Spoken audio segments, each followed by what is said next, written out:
We want to dig deeper into the story now. You just heard from former New York City Council Speaker Quinn. She criticized the mayor's push to suspend the right to shelter. It's been on the books for 40 years.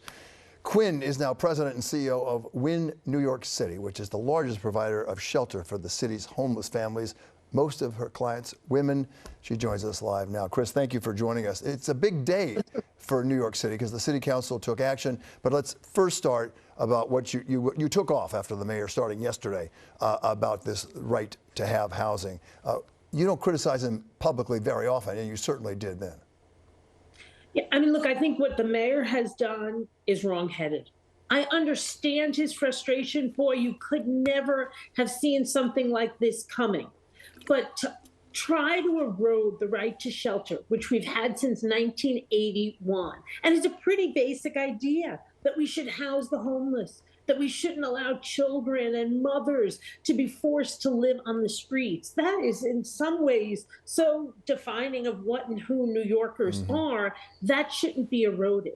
And it really concerns me that the mayor has taken this step because he hasn't exhausted every tool in his toolbox. For example, the bills the council passed are good steps that will open up shelter space for the migrants and other New Yorkers. He could take other steps, like making vouchers available and an option for undocumented New Yorkers. That would get people out of shelter, out of these respite centers, and into permanent housing. There are many more choices before you even have to consider doing something as draconian as eliminating the right to shelter. Well, they did end, as we're seeing in the graphic there, ends the 90-day waiting period for the housing voucher program. So that is a big deal and a good first step, as you said, but we have to hail that to some degree, because otherwise we have a real crisis continues on our hands. It's going to get worse. You heard NJ say in the story, $4.3 billion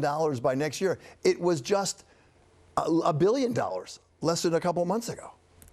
Look, the mayor's right when he says the federal government should give us more money. I think the state government should give us more money. But getting rid of the 90-day rule, it's $10,000 to $15,000 a month for someone to stay in shelter. So eliminating that waiting period could save the city of New York tens of millions of dollars. That's obviously not all we need, but it is a step in the right direction. It's something that's humane and fiscally responsible. Last Sunday on Up Close, you talked about, and I asked you, why the federal government hasn't helped bail out New York City a little bit on this, just from a humanitarian perspective. It seems like that was a year ago when I asked you that question, because it's every day people wonder, why hasn't the Biden administration come to the aid of New York City a little bit? And I know there's a big deal with, the negotiations right now over whether we're going to have any money at all come June 1st. Right. But why hasn't the president stepped forward?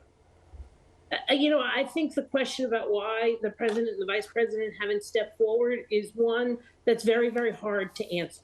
Obviously, there's, as you said, the debt ceiling. They have to get through that. But once they're through that, which I believe they will be, there is no excuse. This issue should be the top of the list, because it's not just New York City that is being so hard hit. We're the top of the list, but El Paso, Chicago, other places are in desperate need of extra funds. At Win, for example, we will have spent, come the end of June, $1 million more than we were budgeted for because of the 274 asylum families we are housing and working with. And the city doesn't have the ability to reimburse us for that because they haven't gotten the money from the feds.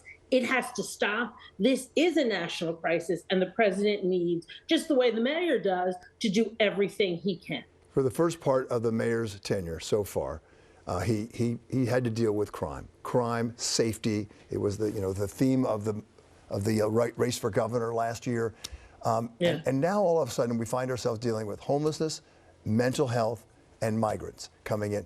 This is not the kind of, how do we build the economy back, bring people back, bring businesses in. None of that is happening in the discussion. Well, it is and it isn't part of that discussion.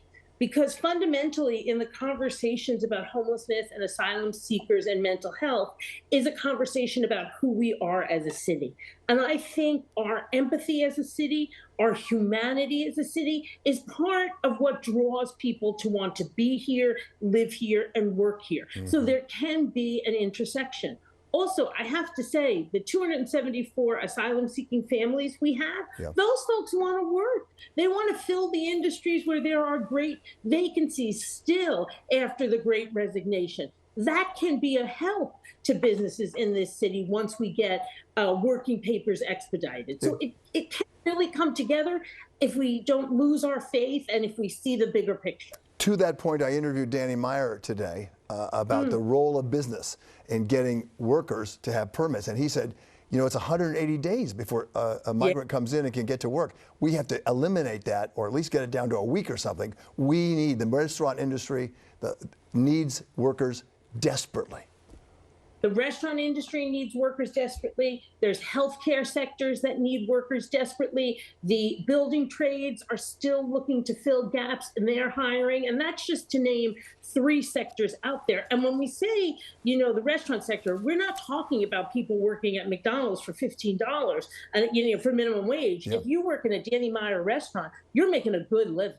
Yeah, and they could use more people. The economy could use this, and there's no question. It's all complicated.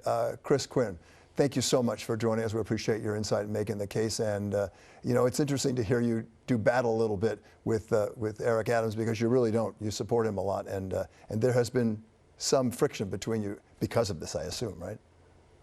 You know, we haven't spoken, but I've been speaking to his administration, officials in the administration, every day through this disagreement. You know, I emailed one last night and said, we're not going to agree tomorrow, but we'll agree on something on Friday, and we'll keep working. Well, it's good to have disagreements because we need to do something here. All right, Chris, thank you very much. Appreciate it. Take care. Take care.